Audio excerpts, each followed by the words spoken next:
Ceci est une réaction à comment naît une publication scientifique, le Tronche en live numéro 90, proposé par la Tronche en vie, avec pour invité Marc-André Selos, biologiste. Qu'est-ce qu'un journal scientifique libre? Qu'est-ce qu'un journal scientifique libre? Un journal scientifique libre n'est pas un canard de science où se libèrent des carcans méthodologiques des pseudo-scientifiques en mal de publication qui traitent des journaux intimes, des expérimentations de couples en union libre disposant dans leur foyer d'un générateur d'énergie libre. Mais alors, un journal libre, qu'est-ce que c'est? Cette émission, sur la naissance des publications scientifiques, m'apporte une joie triste, pour un autre motif différent de celui qu'elle mentionne en rapport au déboire sur l'hydroxychloroquine et au tapage médiatique marseillais. Le Covid tue, mais ce n'est pas le seul danger. Aussi, discutant de la publication scientifique, alors que certains et certaines ont réclamé l'accès ouvert à la recherche durant cette crise, poussons un appel un peu plus fort. Car il faut souligner le manque d'ambition de telles pétitions. Nous demandons la mise en ligne gratuite et rapide de toute la connaissance de l'humanité pendant la durée de la crise. Pourquoi de telles limitations? Pour certaines pétitions, les recherches relatives au Covid, pour celles mises en avant à l'occasion de ce tronche en live, pendant la durée de la crise. Pourquoi? Une joie triste donc. À la fois, on en parle, du piège de l'édition lucrative, du publish and perish, de la revue par les pairs, et c'est déjà une joie. Mais à la fois, on donne la parole à un biologiste, pour lequel j'ai le plus grand respect par ailleurs au regard de ses contributions au savoir et à l'enseignement, mais on donne la parole à un biologiste pour un sujet de sciences de l'information et de la documentation, de sociologie de la recherche, d'épistémologie, et cela me semble être une forme d'argument fallacieux d'autorité. Je pourrais moi-même modérer cet avis et dire qu'il est trop peu mitigé, car la position éditoriale de M. Selos lui confère un caractère d'autorité particulière sur la question éditoriale, mais c'est, je crois, faire l'amalgame sur un sujet entre un praticien de l'objet et un chercheur sur l'objet. Si la discussion porte sur les statistiques, j'attends d'entendre un ou une statisticienne. S'il s'agit de la façon dont sont réalisées les publications scientifiques, j'aimerais que soient audibles, à travers les vulgarisateurs et vulgarisatrices, celles et ceux dont c'est l'objet d'étude, ce qui, je crois, éviterait des erreurs. Venons-en au cœur de mon grief. Car au fond, un biologiste peut bien intervenir de façon tout à fait recevable sur un sujet qui ne serait pas son cœur d'étude.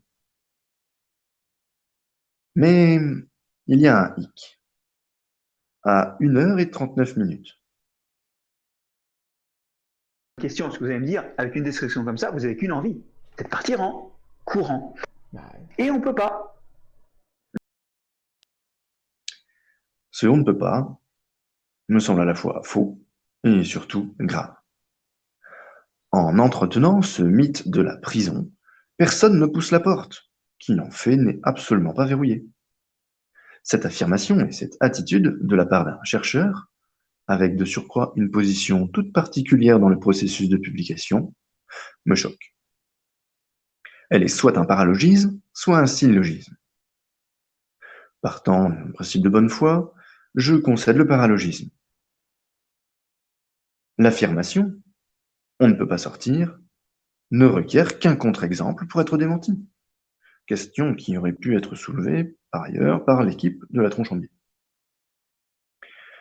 Et des exemples, en voici un premier en linguistique. Suite aux décisions des comités de rédaction de linguistes de plusieurs journaux, citons l'APFON, Journal of Portuguese Linguistics, Journal of Greek Linguistics, etc., pour la création de Lingoa, linguistique open access. Un autre peut être trouvé en mathématiques et informatique, le Journal of Machine Learning Research, qui est né du départ du comité éditorial de Machine Learning Research chez Springer. Je vous laisse comparer les IF, Impact Factor, de Machine Learning, le journal parent du JMLR, pour les inquiets de leurs impact factors et des notoriétés attenantes. Le principe des Overlay Journals n'est pas neuf et peut s'appliquer à toute archive ouverte. Tous les journaux ouverts ne viennent pas nécessairement d'une transformation, d'un conflit avec la maison d'édition lucrative et ses dérives. Toutefois, produire un retournement de ces équipes éditoriales me semble une stratégie tout à fait convenable. Pour votre inspiration, je vous laisse parcourir le FJN, Free Journal Network. Notez également qu'en la communauté de Wikimedia, portant le projet mondialement connu Wikipédia, un projet sœur, Wikijournals, est en voie d'autonomisation. Si le professeur Selos ne se sent pas la capacité de supporter un journal dans tout ce que cela comprend, ce qui serait fort compréhensible, le CCSD, le Centre pour la communication scientifique directe, une unité mixte de services du CNRS, dispose d'une plateforme pour cela. Vous y trouverez la liste des épijournaux, des Overlay Journals, sur la base de l'archive ouverte HAL du CNRS, citée par M. Selos. Il y a une demi-solution qui n'est pas acceptable, c'est qu'effectivement, maintenant, dans HAL, vous allez avoir tous les articles des Français seront déposés. Il y a une autre solution que moi j'ai prise pour moi, qui est d'envoyer un signal fort aux éditeurs internationaux en mettant en ligne tous les articles que j'ai publiés. Les PDF, ils sont sur mon site. Hein. Donc c'est illégal. C'est-à-dire que aujourd'hui, c'est complètement illégal, je prends un risque, mais vous voyez que mon institution le porte, puisque c'est le site de mon labo, hein, c'est ma page sur mon labo. Donc tout est en ligne gratuitement. Si on fait absolument tout ça, je pense qu'on va saturer le système.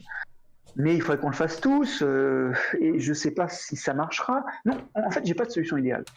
Donc, monsieur le professeur, en votre position toute particulière, je vous invite solennellement et publiquement à ouvrir un journal sur la base de ce modèle Diamant, natif en accès ouvert électronique sans frais de publication d'auteur ni abonnement, et même de surcroît sous copyleft pour faire bonne mesure en termes de licence. Je vous en prie, faites cela sous forme d'une épirevue sur episcience.org ou toute autre plateforme que vous jugeriez adaptée. Mais faites-le. Et vous, qui écouteriez ceci, et vous trouveriez dans une situation éditoriale favorable, relecteur ou relectrice prisée, chercheurs, chercheuses, éditeurs et éditrices, membres de comités de rédaction, bref, personnel de l'enseignement supérieur et de la recherche, s'il vous plaît, faites-en de même, respectueusement.